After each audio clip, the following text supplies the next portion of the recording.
আসসালামু আলাইকুম। আমি মমি সিংহামণি। আজকে আমনে ঘরে একটা আনকমন জিনিস দেখায়াম। এই জিনিসটা হয়তো কেউ দেখছুন না, আবার অনেকেই হয়তো দেখছুন। এটা হলো ওই যে গাজীপুরের জঙ্গল আলু। এই আলুটা দিয়ে আজকে আমি একটা রান্না বাড়া কইরা দেখায়াম আমনে ঘরে। দেখুন আমি এটারে সুন্দর করে ধুইয়া কাইটটা মানে ফালটা ফালটা হয়ে এটারে সিদ্ধ হরতাছি।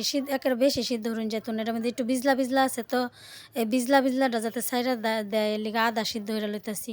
আদা সিদ্ধ হইরা এটারে সুন্দর হইরা ধুইয়া লাইম, পানি দা কসলায় ধুয়ে যে দিন ফক হইরা লাইছি। অনেকের একটু বিজলা নাই, অনেকের ঝকঝক হয়ে গেছে গা। ওখানে এটারে আমি রান্দাম। কিদ্দা রান্দাম, এটা হইল গা লিয়ার মুরগিদা বয়া দিলাম লড়া, মানে চুলার মধ্যে লড়া বয়া দিলাম। বয়া দেহাইরা তেল দেহালাইলাম, দেহাইরা একেবারে সাদা এলাচ দেহালাইলাম, 2টা কালা এলাচ দেহালাইলাম 2টা তেজপাতা। আমি আর অন্য কিছু ব্যবহার করতাম না, কারণ আমার সব গরম মশলা গুঁড়া করা আমি ব্যবহার করি। এলে ঘাইতা দেহালাইলাম, দেহাইরা পেঁয়াজ দেহাইরালাম, পেঁয়াজ দেওয়া লাল হইরা লাইলাম, মানে লাল হইরা লন যেত না, একেবারে নরম হইরা ভাজা হইরা হাইরা এটার মধ্যে আদা রসুন বাটা লবণ দেহাইরা লাইরালতাছি। আদা রসুন বাটা আর লবণটা আমি একটু চুলার মধ্যে দেহারে কতক্ষণ লারাম, লাইরা হাইরা বাজ্জালাম। এটার মধ্যে দেহালাইছি জিরার গুঁড়া দেহালাইছি, গরম মশলার গুঁড়া দেহালাইছি, শুকনো মরিচের গুঁড়া দেহালাইছি, হলদির গুঁড়া দেহাইরা এটা মশলাটা কষাই লাইতাছি। আমি মশলা কষাইলে পানি দেই না, এটা আমনে করে আগেই কইছি। আমি পানি ছাড়াই মশলা কষাই, আর পানি ছাড়াই মাংসটা কষাই। এর লিগাই মাংসের তরকারির মানে কালারটা অন্যরকম হয়, সুন্দর হয়, মানে একেবারে অনুষ্ঠানের মতো, রেস্টুরেন্টের মতো হয়। আর যদি পানি দিয়ে হালাইন আপনারা মাংসটা কষানোর সময়, তাহলে কালার একে সাদা সাদা ফেকসা হয়ে যাবো গা। এই যে দেখুন আমার মাংসটা কষানো হয়ে গেছে গা।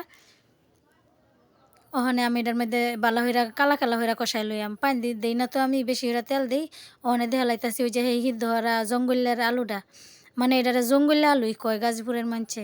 এই জঙ্গলে আলুটা দেখালাইলাম, দেখাইরা একের বালা হইরা এটারে লাইরা সেটা কষাই লাইয়াম, কষাই হাইরা এটার মধ্যে পানি দিম। কিন্তু পানি কিন্তু বেশি হইরা দেন যেত না, পানি কম হইরাই দেন লাগবো।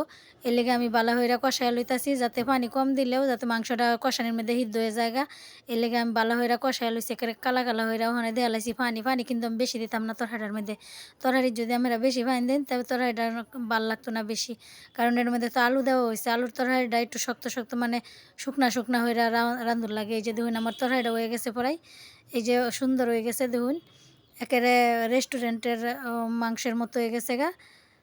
আমনে করে আমরা বাইরে দেখাই আমার আমনেরা কেটা এই আলুর তরকারি খাইছুন, বা তা আলুটা সিদ্ধ হইরা খাইছুন, কমেন্ট করে জানাইন যে এটা আমরা লবণ দা সিদ্ধ হইরাও খাই, আবার তরকারিও খাই। তো আমার রান্নাটা কীরকম লাগছে আপনাদের কাছে কমেন্ট করে জানান যে, আর ভালো লাগলে লাইক দিন যে, আর শেয়ার করুন যে, আর সাবস্ক্রাইব করুন যে পরবর্তী ভিডিও দেখার লাগে। এই যে দেখুন আমার তরকারিটা কী সুন্দর হয়ে গেছে গা। দেখুন দেখতে যেরকম সুন্দর, খাইতে ওইরকম সেই মজা হয়েছে, খুব মজা হয়েছে। একেবারে আপনি করে বুঝান যেত না কত মজা হয়েছে। আপনারা রান্দা খাইয়া দেখুন যে এটাতে কত মজা হয় তরকারিটা। এই যে দেখুন কালারটা যেরকম সুন্দর হয়েছে, এরকম খাইতেও মজা হয়েছে।